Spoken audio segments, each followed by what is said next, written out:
Today we have Terry Furuta as our speaker. As you know from your invitation, you know that Terry was going to give our May meeting at Maggiano's.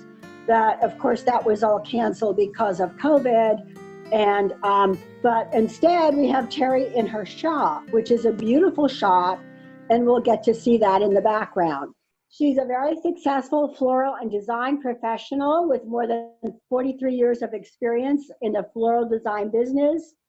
She's been in Atlanta more than 20 years and travels a lot in Europe and Asia to study international floral design.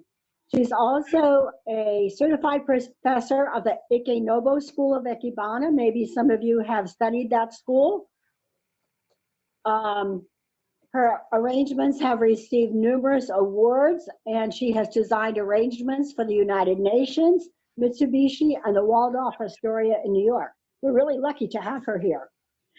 In an effort to shop local, many of Terry's floral designs are showcased in containers that are handmade by Atlanta area artists. So the container is also very important.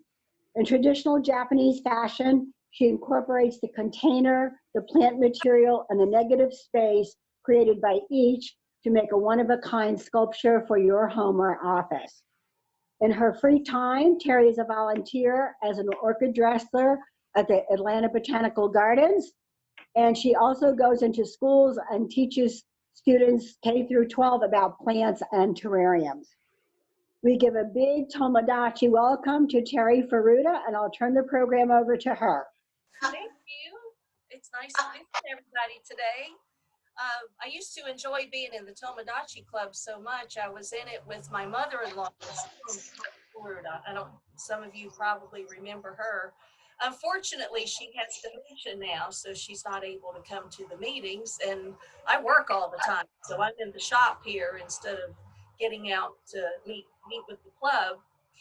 So anyway, I use my Ikebana aesthetic with making the arrangements, like Ann had said, and I love using containers made from local artists.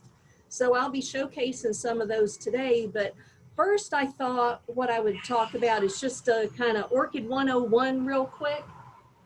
And okay, so I get my orchids from the local greenhouse that supplies the botanical gardens. So the quality is better than most that you would buy in some of the big box stores or other places. Orchids naturally grow on trees, and these are their roots that hang on to the tree. These are epiphytes. They're not parasites. They don't take anything from the tree. Think of this more like that's their fingers, so they can hang on to the tree.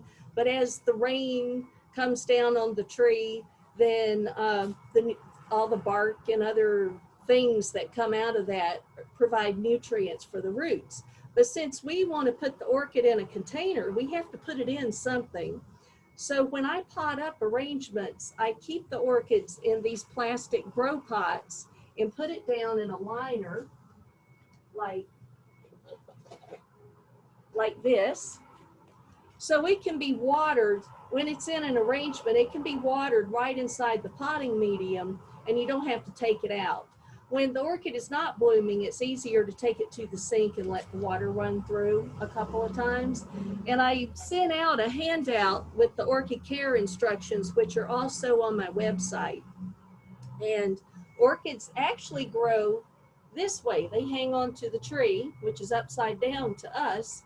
And so the nutrients all come on the back of the leaves and the roots. So that's why you never want to water inside the leaves. If you get water trapped in the crown of the leaves, it will rot the leaves, and then that'll kill the plant. It rots the roots. So you want to be very careful about it. If you do get water trapped in here, you can just take a paper towel and dab it out. But they're actually very easy to take care of. They don't require much water. I enclose a care card like this with every arrangement that goes out that says to water 1/4 cup every 10 to 14 days and no ice cubes, because that was a gimmick that came from some greenhouse that thought it was better. Most people overwater their orchids. So it was supposed to be the amount of water that's in 3 ice cubes, but instead they said put 3 ice cubes in there. But orchids like the same things we do. They like temperatures like we do. I mean, you wouldn't want to have ice sitting on you. They would like to wear a swimsuit during the day and a long sleeve shirt at night. That's just like we would. So that's their happy temperature for them. So that's the care. And now I'll showcase some arrangements. And that was a Phalaenopsis orchid, which is your basic, those are cloned these days. So that's why you see so many of them. When I started in the floral business in the 1970s, orchids were very exotic and rare. But nowadays, since they clone these, that's why you see them everywhere. And they're not nearly as expensive as they used to be. This is a container. It's called the Crescent. It's heavy. It's made out of shapecrete. This is made by Gary Allenbaugh, and it has Brassidium orchid, which is a cross between a Brassica and an Oncidium. They're a little bit fragrant even, but they're so beautiful. And this one is just started to open up. There's a couple spikes that are full of buds that haven't opened. So this will bloom for at least 2 months, sometimes longer. And the way I pot this up is I keep it in the plastic pot like I just showed you. And then when this plant finishes blooming, you can just take it out and put it in and take it somewhere to get it to bloom again and put a fresh plant in there. And I love using lady slippers in there too. You'll see those on my website in the Crescent container. And this is made out of shapecrete, which is a concrete type product. And then I also have some amethyst pieces in here, which are good luck, along with live mosses. Okay, the next one.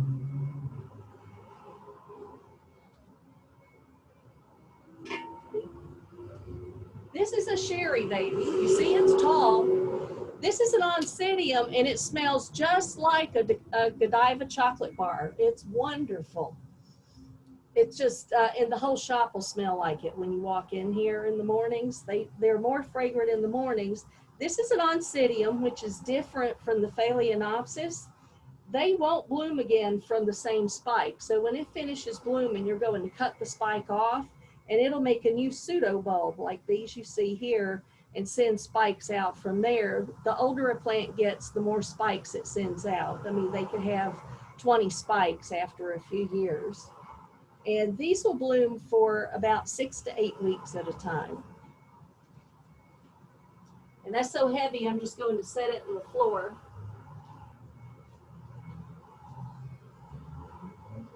Orchids also love being in terrariums, certain types of orchids. This is the Phalaenopsis, and also lady slippers really love being inside terrariums. And I keep those in their plastic pot that they grow in, so you can just pop it out when it finishes blooming and put a new one in there, or you could keep the orchid in there and it'll bloom again. These bloom about once a year, so you're just going to look at it for another year. The lady slippers have beautiful foliage, so the good thing about them is they're beautiful even when it's not blooming. But they're out of season right now. They should start blooming again in October. And you can also have these without the lid. And I'll give you this look. The great thing when you have the lid on it with the true terrarium, you don't have to do anything. It waters itself, because what happens is it warms up during the day and cools down at night, which creates condensation, which waters every day. So you'll see water droplets in here, like you can see in the lid right now, every day in here. And it'll have its time of day that it rains. Like, I have a lot of terrariums in the shop, And different ones rain at different times. Some might rain at 10 in the morning and some might rain at 2 in the afternoon. So it's just fun to watch everything grow in here, especially behind glass. It gives it a little bit of mystery. Now these are my favorites, and I don't know if you can see them. I'll bring them up closer. These are pottery. These are made by Masako Kelly. Aren't these adorable? So the head comes off separate from the base, and this holds water. You put the head back on, and then there's holes in the top that you can put flowers in, but they're great with orchids. I just cut as I get orchids in the shop that maybe break off. See how cute? Maybe they break off, or sometimes they're just so pretty I want to cut them off and stick them in here.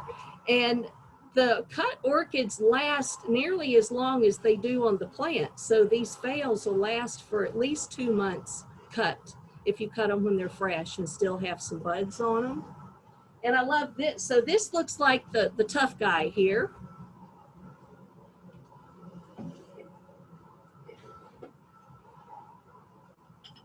And here's his sweet girlfriend. Isn't she adorable? And I have some little white orchids in her hair. But this has a lot of holes in it as well. So you could put lots of things in here, but going with the more Ikebana look, I like simple is better. Here's another heavy one. This is a beltline box. Turn this around. So this is full of Phalaenopsis orchids and an air plant. These are made from trees that are cut down on the beltline. There's a boutique lumber yard in town called U Tree. They're actually in Billerica. And Sims, who owns it, takes trees that they cut down from projects around the city, and he labels what project they came from, like when they cut down and build the neighborhoods or the high rises. And he makes lumber from those trees. It takes 2 years for the trees to cure. He makes lumber from it, and then I have a friend who makes these boxes for me. They come in all sizes. We make them custom sized, and you can get some. I make them like 40 inches long by 4 inches wide. I'm gonna put it down because it's pretty heavy though. So, and then I'm going, the good thing about it is when you have the plants like the orchids, or like if you go buy, say succulents or little plants in the 4-inch pots or the 6-inch plastic pots, those can go, we measured the containers so they fit in the liner down in the beltline box. So as each plant, and you know, like if you had a lot of succulents in a container, some of them aren't going to make it, they just aren't. So you can pop those out instead of having to plant the whole container again. The liners are already in there. All you have to do is pop that plant out and put a fresh one in there. Or when the orchid's finished blooming, pop it out and put a fresh orchid with blooms in there. It makes it easy, and it's much more cost effective because you're not having to replace everything each time. And then I put different pods and mushrooms and things in arrangement, but this one's cute. This is a calise. It looks like a mushroom, but it's not. It's a type of lichen. And then this is an air plant that's in bud. It's about to bloom. All the air plants bloom. Some are more significant than others. There's over 750 varieties of air plants. And they have trichomes, which are like scales that suck up the water like a sponge. So it's best to mist these or dunk them. And I have so many in the shop that I just dunk them in a bucket about once a week and shake them out really good and let them dry. You want to make sure water doesn't get trapped down inside the leaves because that causes the air plants to rot. And I think I sent out a care sheet for that as well. If not, it's on my website. And then I'll just tuck these right down in a pot or something. So it adds a little something extra to the arrangement. Okay, this one's really heavy. But for the plant assassins, thank you. For the plant assassins, this is silk orchids. And the ones that I have look real. And what makes the difference is they have wire in all the leaves and the blooms. So I can bend everything to make it look real. I also buy the greenery separate from the blooms so I can get different heights in the arrangement, which is what makes it look more real. When you see the arrangements in the, say in the furniture stores, they're usually connected, the greenery and the blooms, and everything looks the same height, which kind of gives it away. But this one is oncidiums, like the chocolate orchid, the Sherry Baby. And these are very realistic looking, and I have some birch branches mixed in with them. Here's another real heavy one. This is the white phalaenopsis, which is everybody's favorite, it seems like. These are fake as well, but they look real. I have them in the shop sitting right next to the real ones, and most people can't tell the difference. And again, it's because each part of the petal is wired and the leaves. And I have some little fake air plants in there too. Now this isn't an orchid, but these are Japanese Marimo moss balls. And this is just in water with some fake coral and some colored glass eggs in here. But I just wanted to talk about these too because they're so much fun. I've been selling more of these during the pandemic because people like more interesting things. They're spending more time at home. And you can see the balls. If you haven't heard of these, they're from Japan and they grow in freshwater rivers, and it's actually algae that when the water flows over it, it rolls it into a ball and makes it look like a moss ball. Let's see if I can, so you can see through here, but they're fun to watch. You can also put fish with them, and it helps clean the water for the fish.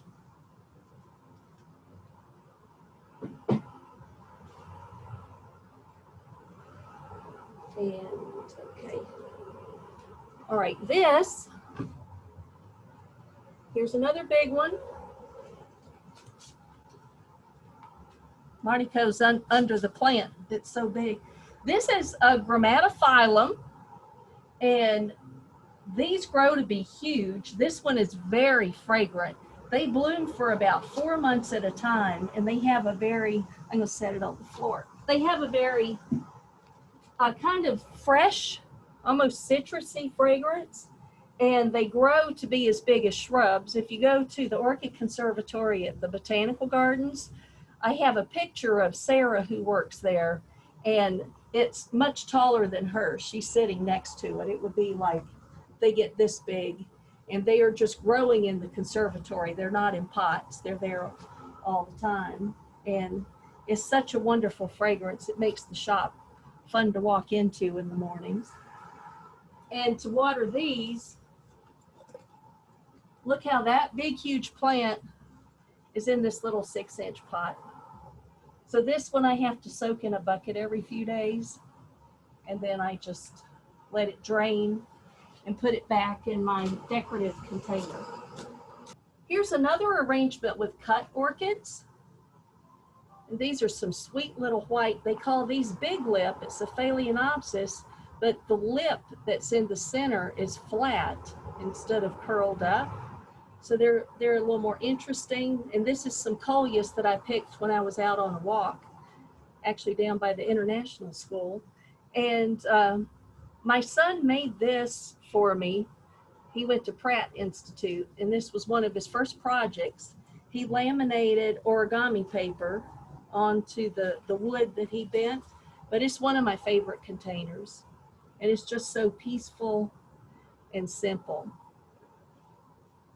I think that's about it. We covered the different types of orchid. Oh, here's another oncidium. This is kind of a smaller one, but it was so pretty. It's in the wildcat family. It has, it's red with some lime green edging on it. And this is just a little cute, one of my favorites. These will bloom for about 6 to 8 weeks. And these are easy to take care of as well. Well, that's about it. There's so many things in the shop, but it's hard to get it in front of everybody to talk about things one at a time. And I'll look forward to answering your questions now. What do you do with the plant after it finishes blooming? Oh, I'm fortunate that, and I do a lot of arrangements in lobbies of high rises and offices around town. So I get all those plants back when they finish blooming. But I have a lady who lives in Ansley who picks them up, and she gets them to bloom again and takes them to the battered women's shelters and the sex trafficking shelters. And she gets them to bloom and makes beautiful arrangements with them and takes it to them. Unfortunately, because of the pandemic, the shelters are closed now. So she was selling the orchids and donating the money. But right now she's kind of backed up with orchids, but that's, she comes every week and picks up from me. What should I do with my orchid here after it finishes blooming? Okay, if you have a phalaenopsis like this, Yeah. yeah, so you cut it off right above. It would bloom again from this spike possibly, but it gets more energy if you cut it off right above the leaves. You'll see these nodes down here. Yeah. Off, and it will bloom again. It'll put out a new spike, and How long? it'll bloom again in usually a year. But if it gets a week of cool weather, which is easy to do this time of year, especially like in October, you could put it in your garage or basement or somewhere where it's cool at night. Just don't go below 55 degrees. And the cool snap will jumpstart, and it could bloom again in 3 months. Okay. So you can have it blooming again by Christmas time. Okay, thank you. Do you recommend to repot your orchid after the bloom is gone? And then cut off the rotten roots and repot it into the new medium? Yeah, we repot about every 2 years. And you only want to go up one size pot. You don't want to go like, this is a 3.5 inch pot. You'd go up maybe to a 5 inch, unless it has a whole lot of roots. Then you could go to a 6, but you wouldn't want to put it in a container larger than that.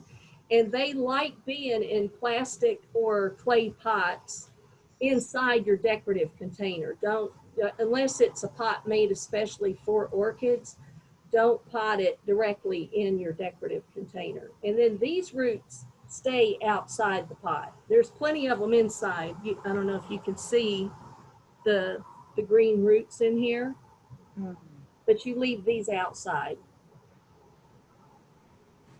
So where can I get that, the plastic container? Where can I get it? Where can I find it? Oh, I have those at the shop.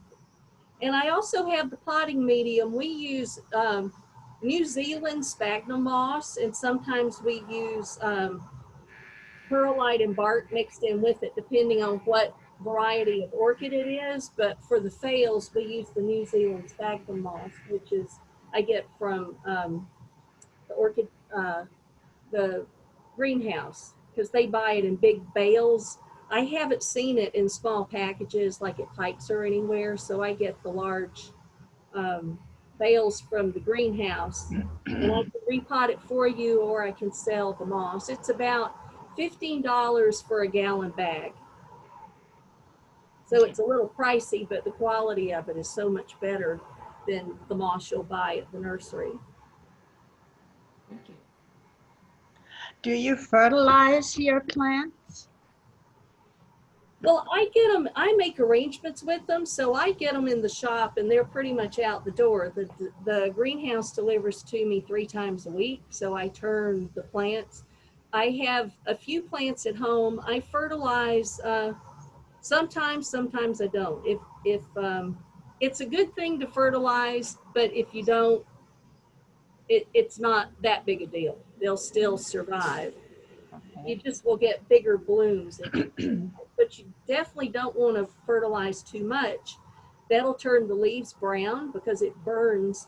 And then if you fertilize, like if you use like Miracle Grow or Peters or one of those fertilizers, you'll only want to use half strength, and then every other time in between watering with fertilizer, you want to water with just plain water to wash the salts out, because you can get a salt and mineral buildup, and that'll damage the plants as well.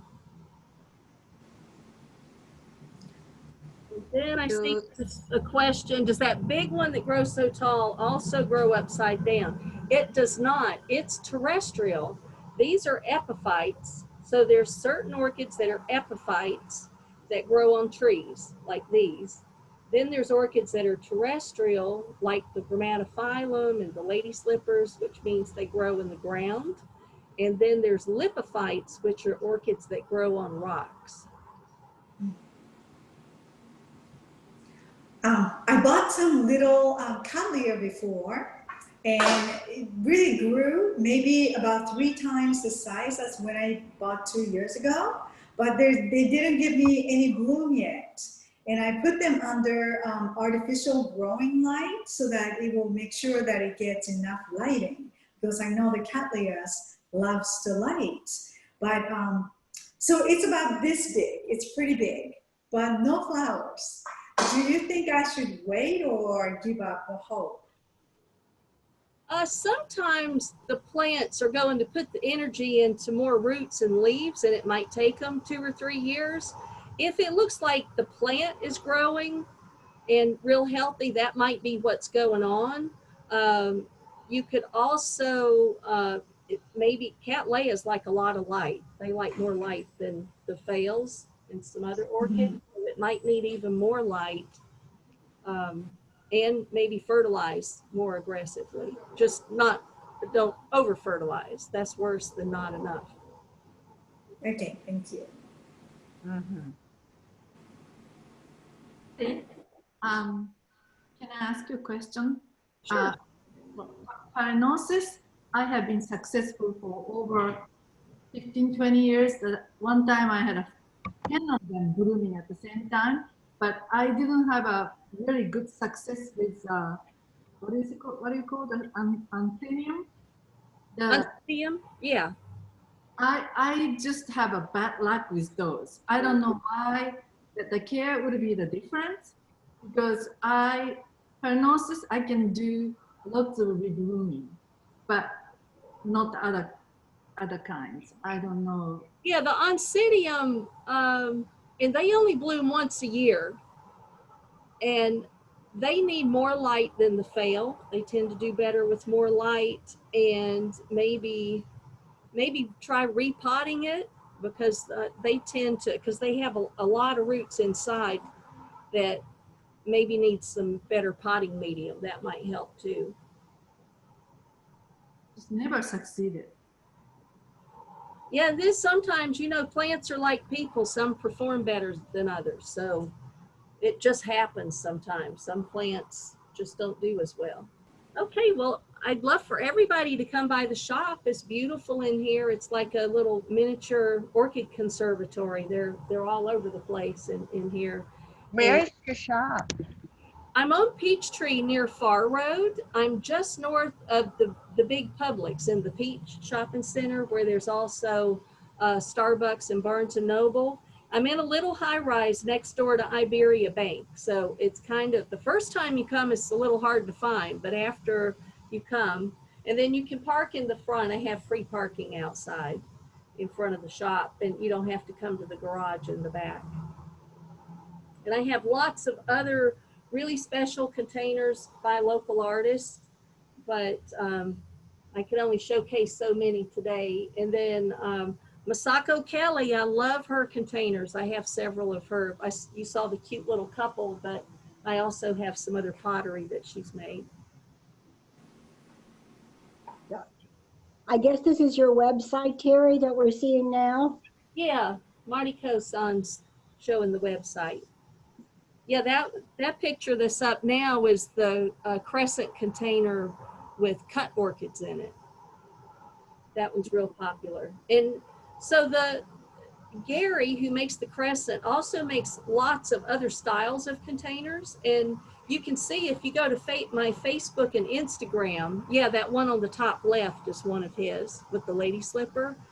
But if you go to Facebook and Instagram, you'll see a lot more because I post several times a week. So you'll see things as they're coming into the shop, and it's more seasonal, where what's on the website is things that I have all the time. And then I have a lot of moss products too, and terrariums and moss walls and all kinds of fun stuff. Great, great. Okay, thank Great. you. I So look forward to seeing everybody in person. Thank you. Thank you so much, Terry. We greatly appreciate your program. It was wonderful. Thank you. Hopefully I'll stop killing all those orchids. Yeah. Read the care sheet. Okay, bye. First of all, we all want to thank Terry Furuta so much. That was a wonderful, wonderful program. We have learned so much from you, and I know you're going to have tons of visitors. Everything, your containers, your flowers, everything in there is gorgeous, and we'll certainly come visit you. So thank you so much for doing a program for us. We really appreciate it.